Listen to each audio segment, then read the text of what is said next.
Hey there, so I wanted to tell you about these Pickle Pipe Fermenting Lids. So I've had these for, gosh, years. I can't even remember how long I've had them.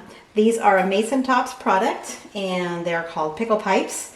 And this is the lid that I go back to every time I am going to be doing fermenting. So there's lots of different types of fermenting lids. This is just like a really simple concept and it works really well. This is made of some kind of silicone. It's water, it's food safe. And the nipple here, it looks like almost like a baby bottle, but it has an opening in here.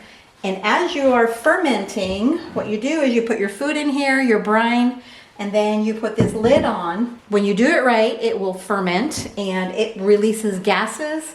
That little opening releases the gas, lets the gas come out of the jar, but it doesn't let oxygen go back into the jar, and so it reduces spoilage. Mold is almost non-existent. I won't say it will never mold, but I've never had it mold when I've used my pickle pipe.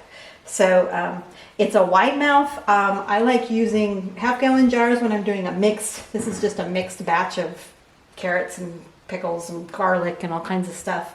But you can use it with smaller jars too. It just does need to be wide mouth.